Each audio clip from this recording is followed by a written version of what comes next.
So I've rebranded the NHL into the Stick on the Ice Hockey League, and in the Stick on the Ice Hockey League, we have 10 teams here. Each team's going to be represented by jersey numbers. So for example, Waterloo, they're going to be represented by every player who wears the jersey number 20 to 29, so on and so forth. Fresno, 40 to 49. Plain and simple. So what I'm going to do here is I'm going to simulate through an entire season, and we're going to get these teams ranked from number 1 to number 10, and then from there we're going to throw them into a playoff bracket where it's single elimination and the final team standing wins. So at the end of the season, we're going to see the Waterloo 20s finishing first in the entire league with a 56-17-9 record. They're going to be followed by the El Paso 80s, Tallahassee 10s, and Fort Wayne 30s. And then at the very bottom of the league, we're going to see the Salt Lake City 60s dead last with a 28-48-6 record, by far the worst team in the entire league here. And the only thing worse than this record is the Detroit Red Wings having more subscribers than me. Since I'm trying to pass every single NHL team, we've got to pass Detroit too, so if you haven't already, make sure you subscribe to the channel. Looking at the entire league, Jack Hughes is going to be leading the way with 30 goals and 70 assists for 104 points. Kucherov's going to be right behind with 103 points, and Matthews, he's going to be picking up 95. Leading the way for the 80s and also the entire league is going to be Vasilevsky. He's picking up 46 wins with 3 shots and 920 and a 268. You're also going to be seeing Brian Elliott here, who's picking up 30 wins. Don't worry, he's not the goaltender for the single-digit teams. It'll be explained later on why he's here. So now that we know what our rankings for these teams are, I've gone ahead and thrown them into this bracket right here, and we're going to be starting off with our first matchup. That's going to be the 70s taking on the 50s. The El Paso 70s are going to have some elite talent here. Tage Thompson, Evgeny Malkin, Tyler Toffoli, Kirby Doc, Dylan Larkin, Taylor Hall, and that's just the top 6 right here, because the bottom 6, that's got some incredible talent as well. But if you thought the forward core was strong, wait till you look at the defense. Victor Hedman, Charlie McAvoy, John Carlson, Jacob Slavin, Thomas Schmott, and then Justin Falk to round it out. And then in between the pipes, you're going to see UC Saros as the starting goaltender, but Bobrovsky's backing him up. That's a pretty solid tandem right there. The 50s team is definitely not as strong, with Mark Scheifele, Jake Getzel, and Jeff Skinner being the top guys here. The bottom 6, definitely not looking as talented either. Even the second line here just can't compete with that 70s team. The defense can sort of compete with the 70s though. Roman Yossi, Mo Sider, Chris Letang, Mackenzie Weegar, Noah Hanfin, Colton Parenko. Not as strong as the 70s, but definitely not a weak defense by any means. And the goaltending tandem, well, Jordan Binnington's going to be your number 1 guy here. Depending on what version of Jordan Binnington you get, you could either be making a deep push or it's going to be a quick exit. But first, I got bills to pay, so roll the sponsor. I want to give a massive shout out to SeatGeek for sponsoring this video. SeatGeek is the best ticketing app out there for getting tickets for your favorite events. The NHL season's finally here, and now it's time for you to pick up some tickets from SeatGeek. They give every single ticket a rating, so you know whether you're getting a good or a bad deal. On top of SeatGeek having tickets for thousands of events, if you use code SOTI at checkout, you're going to get $20 off your first purchase. And once again, I want to give a shout out to SeatGeek for sponsoring this video. The 70s are going to be starting off the game hot, as they're going to be picking up 3 goals in the first period. And then they're going to pick up another 2 in the second, but the 50s are keeping this close because David Perron and Kyle Yamamoto, they're both going to be picking up goals. In the third period, the 70s would continue to put on the pressure. Kirby Doc and Dylan Larkin are both going to be picking up goals. Well, for the 50s, Jeff Skinner is going to be able to pick up 1, but it's 7-4 right now. The 70s, they're not going to have an issue with today's matchup, and they're going to be taking down the 50s.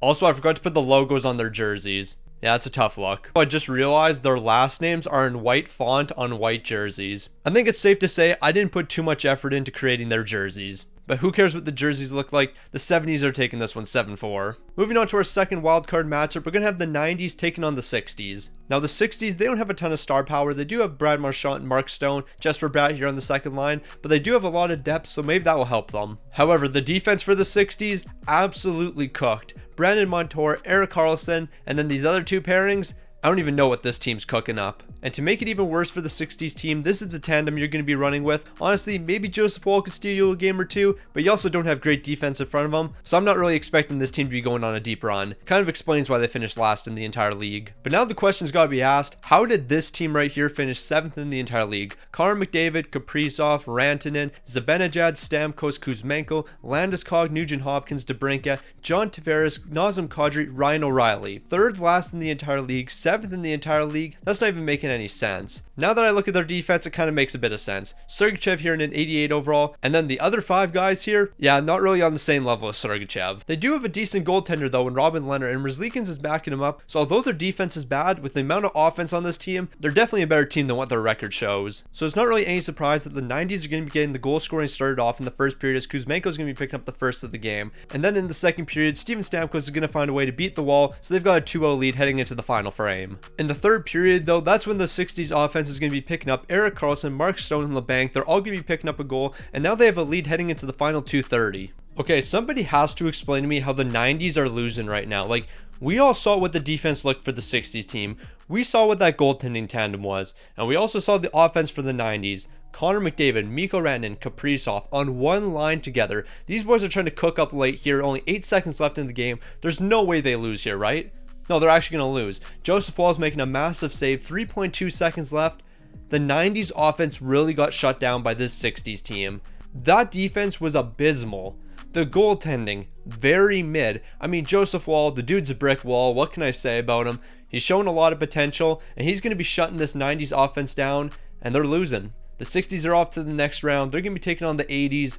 But man, seeing the 90s lose this early on, I had them pegged as a favorite. So now that our 2 wildcard matchups are done with, we're moving on to our first round matchup, and that's going to be the 20s taking on the 70s. Now I might have been hyping up that 90s offense, but now look at this 20s. Nathan McKinnon, Leon Draisaitl, Jason Robertson, Patrick Laine, Braden Point, Sebastian Aho, Fiala, Rupe Hintz, Jordan Kyrou, Elias Lindholm, Chandler Stevenson, Carter Verhaeghe. Those guys are on the 4th line. Nah, this might be better than the 90s offense, not gonna lie. And defensively, they're even better too. Rasmus Dahlin, Adam Fox, Hampus Lindholm, Shea Theodore, Vince Dunn, and Jonas Brodin to round it out on the 3rd pairing, 287s. I understand why this team was first in the entire league. And to make this team even better, Jake Ottinger and Jacob Markstrom, 2 elite goaltenders. If they don't come out on top in this bracket, then something ridiculous happened. So no surprise here, the offense from the 20s is going to be absolutely flying in the first period. They're going to be picking up the first 4 goals of the game, but in the second, they're going scoreless, but they still got themselves a 4-goal lead entering the final 20 minutes. In the third period, the 20s and 70s would be exchanging 1 goal each, but it doesn't really matter too much because the 20s are going to be taking this one in a 5-1 victory. It really wasn't much of a surprise who the victor was in that matchup. Honestly, I'm really surprised that the 20s didn't complete the shutout, but it doesn't matter too much. We're moving on to our next matchup, and this matchup's going to feature the 40s taking on the 30s. So in looking at the forward core for the 40s team, clearly it's not that elite. It's actually pretty mid.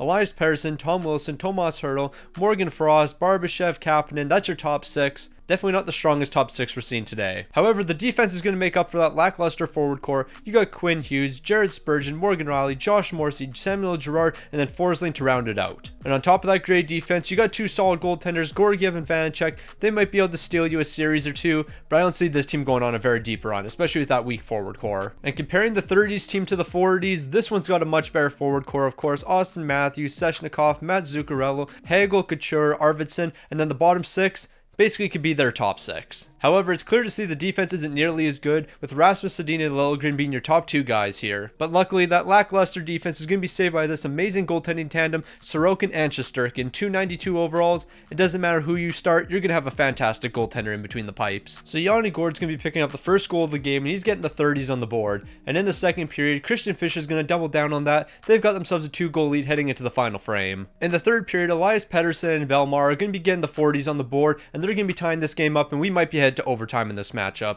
So in the final seconds, the 30s are going to be putting on a last second push, but I don't think it's going to be enough here, so this game is going to be headed to overtime. Big final save there. Yeah, that's going to keep us tied up, and now we're off to overtime. 12 minutes into overtime, the 30s are going to be putting on the pressure, and Brandon Hagel, he's going to be picking the puck away from Tom Wilson. After securing the puck, he's going to dish a perfect pass right over to Victor Arvidsson. He's going to have a wide open net, and the 30s are going to be taking this one. And with that win from the 30s, our first second round matchup is set, but we got to worry about the bottom half of our bracket here, and now we're going to have the single digit jersey numbers taking on the 10s. The single-digit jersey numbers are full of a ton of studs here. On the first line, we're going to have Jack Eichel, Alexander Ovechkin, Philip Forsberg. On the second line, I mean, you got guys like Jordan Eberle, Nick Schmaltz, Brady Tkachuk. The bottom 6 is incredible. I mean, there's really no weaknesses here on the forward core.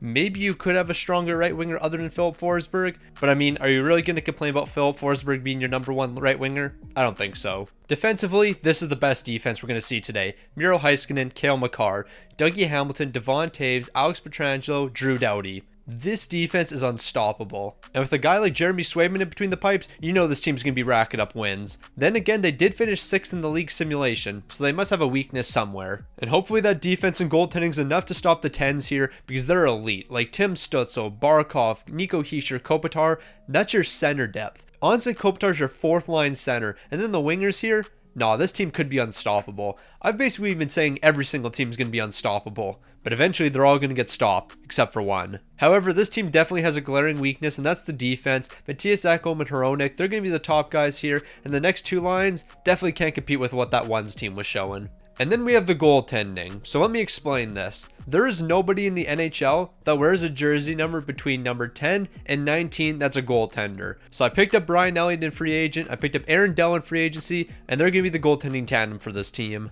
It was either that or I throw a 60 overall in between the pipes, and honestly, putting a 60 overall in between the pipes I just didn't think was fair. It's not going to take long for the scoring to get started in this game because Ovi's going to be picking up a goal 38 seconds into the game. And in the second period, the single-digit team's taking over. They're going to be picking up 3 more goals, and this game's all wrapped up. But we still have 1 period to play. Ain't no way that's how the ones are scoring another goal here.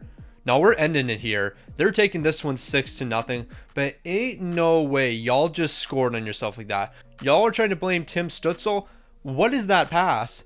Bro is trying to go pick up the puck here, and y'all throw it off him into the net. That's not his fault. So we're down to our final matchup of the first round. We're going to see the 80s taking on the 60s. Now this 80s team is just full of stud after stud. Jack Hughes, David Pastrnak, Kucherov. On the second line, you got Kyle Connor, Crosby, Patrick Kane. This bottom 6 could easily be a top 6 on a lot of teams. The only glaring weakness for this team is definitely defense. You got Jake Sanderson, Eric Chernak as your top 2 guys. And then the next 2 pairings, not the strongest in the world. But you don't really got to worry about defense when this guy's in between the pipes for you. 93 overall, Andre Vasilevsky. In the first period, goals from Montour and Patrick are going to be giving the 60s the 2-1 lead. And in the second period, Lekkonen's going to expand that lead to a 2-goal lead, and the 60s are looking at completing a massive upset here. But just when you thought the 60s had it in the bag, the 80s started scoring goal after goal here to the point where I couldn't even pause the game. They're picking up 5 goals in the third period, and they're going to be taking this one 6-4. Like, I kid you not, I paused it at the 2-minute mark, and then it unpaused when Jack Hughes scored, and then I paused it again right after, but then it unpaused when William Nylander scored the goal. Should have I turned it down from 8x to probably 2x speed?